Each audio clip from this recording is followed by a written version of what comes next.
جس طریقے سے یہ نواز شریف اینڈ کمپنی اور زرداری اینڈ کمپنی پورا کا پورا بیوروکریٹس اور پورا یعنی پاکستان کا ٹاپ لیول جو ہے چینج کر دیتے ہیں، یہی طریقہ ہے. اب دیکھیے حیرت کی بات ہے، عمران خان صاحب کے وارنٹ ایشو ہو گئے، وہ بھی ناقابل ضمانت، یعنی لازمی گرفتاری کے سر ہونا ہے وارنٹ. اور کہاں سے ایشو ہے؟ الیکشن کمیشن سے. یعنی توہین الیکشن کمیشن ہو گئی. میں حیران ہوں کہ میں تو جوڈیشری کا آدمی ہوں، میں نے 4 سال ہائی کورٹ میں کام کیا پاکستان میں، 2 لاء اسکول میں اسٹڈی کیا لاء.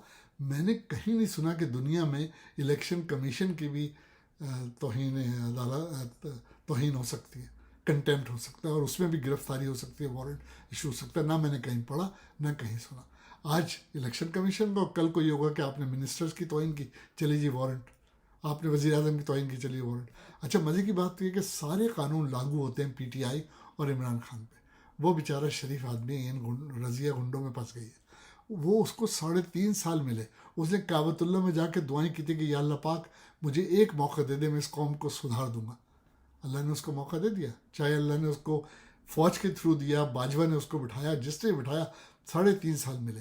لیکن پاکستان ایسا ملک ہے ہی نہیں کہ جہاں کوئی شریف آدمی عزت و آبرو سے صحیح طریقے سے مدینے کی ریاست بنا دے یا حکومت کر لے. عمران خان کو اچھے ایڈوائزر بھی نہیں ملے. دیکھیے پی ٹی آئی کی آئرنی یہ تھی کہ 2013 تک تو ان کا کوئی پارلیمنٹ کا ممبر نہیں تھا، ایک سیٹ تھی عمران خان کی. 2018 میں جس طریقے سے بھی تھوڑی سیٹیں ملی، وہ الیکٹیبل ڈھونڈتے تھے، ان کے پاس الیکٹیبل نہیں تھے، تو انہوں نے پیپلز پارٹی سے، مسلم لیگ سے، ادھر ادھر سے جمع کر کے اپنی کیبنٹ بنائی. اب وہ کتنے لوئل ہوں گے ان سے؟ 2-4 آدمی تھے پی ٹی آئی کے اوریجنل، اسد عمر وغیرہ ٹائپ کے، لیکن وہ کتنی دور تک لے جائیں گے؟ پھر عمران خان صاحب کی اپنی طبیعت. اچھا دیکھیں، حضرت عمر کہتے تھے کہ شہادت اس کی قبول کروں گا جس نے ملزم کے ساتھ یا جس پارٹی ہے اس کے ساتھ سفر کیا ہو یا رہا ہو. تو بات وہ کرنی چاہیے جو ذاتی طور پہ آپ کو پتہ ہو. میں نے عمران خان صاحب کے ساتھ بہت وقت گزارا ہے، بے شمار میٹنگ ہوئی ہے، بہت بیٹھکیں ہوئی ہیں، میں ان کو انسائڈ آؤٹ جانتا ہوں. کمزوریاں ہر انسان میں ہوتی ہیں. عمران خان صاحب کا یہ ہے کہ وہ چاہتے ہیں کہ بس ان کو سپریمیسی چاہیے، کہ بس مائی وے اور ہائی وے. اسی وجہ سے وہ فیل ہوئے. ورنہ وہ سیاست میں جتنے مقبول ہو گئے عمران خان ابھی بھی اور پہلے بھی، ان کو تو پاکستان کے عوام بادشاہ بنا دیتے. اور وہ تو عمران خان جو ہے وہ تو انٹرنیشنل لیڈر ہے. عمران خان مسلم ورلڈ کا لیڈر ہے، پاکستان کا لیڈر نہیں. پاکستان نے 3 یا 4 ایسے لیڈر پیدا کیے. ذوالفقار علی بھٹو تھے اسٹیٹس میں، ورلڈ کلاس لیڈر، سب جانتے تھے. اسی لیے ان بیچاروں کو، میرے سائیں بھٹو کو 51 ایئرز میں پھانسی دے دی ظالموں نے. اور وہ بھی انہوں نے کسی کو گولی نہیں ماری تھی، چھوٹا مقدمہ کر کے.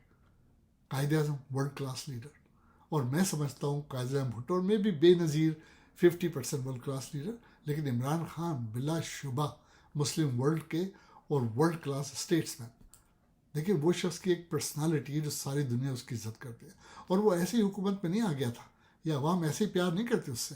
اس نے 2 یونیورسٹیز بنائیں، 4-5 ہسپتال بنائے. اس نے ہر وہ کام کیا جو اس کو ایسا کریڈٹ دیتا تھا کہ عوام اس سے پیار کرے. ورلڈ کپ لے کے آیا 92 میں. 92 سے آپ حساب لگائیے 30 سال ہو گئے، آج تک ورلڈ کپ کرکٹ کا پاکستان میں نہیں آیا. یہ کتنے ہمارے لیڈرز ہیں جنہوں نے اسپتال بنائے، یونیورسٹیز بنائی. اب غریب کو اسی میں پھنسا رہے. القادر یونیورسٹی، وہاں بتائیے غریب طلباء دین کی تعلیم حاصل کرتے ہیں. عمران وہ چیریٹیبل آرگنائزیشن ہے. عمران خان کا اس میں ذاتی کیا فائدہ ہے؟ یہ شوکت خان ہاسپٹل چیریٹیبل آرگنائزیشن ہے. اس شخص کو تو پیسے کی کوئی کمی نہیں ہے. وہ تو اگر جمائمہ سے اس کی ڈیورس نہیں ہوتی تو وہ پاکستان کا سب سے مالدار آدمی ہوتا.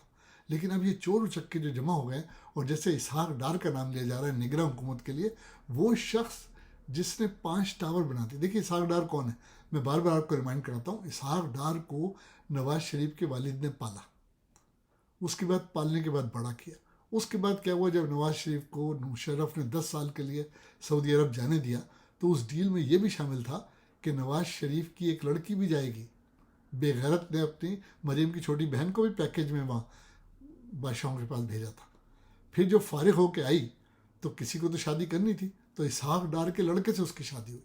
اس طرح اسحاق ڈار سمدھی ہو گیا. تو اگر وہ اسحاق ڈار کے احسان کو کیسے بھول جائیں گے؟ تو وہ احسان اتارتے اتارتے اس کو آگے بڑھا رہے. وہ چور اچکے آدمی، اس نے 5 ٹاور چوری کے پیسوں سے دبئی میں بنائے.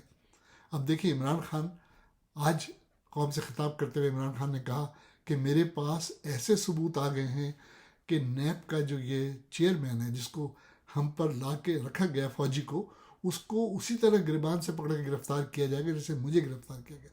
And I hope that happens. بڑا دل دکھتا ہے پاکستانی گندی سیاست کو دیکھ کے. اب تک کے لیے اتنا ہی.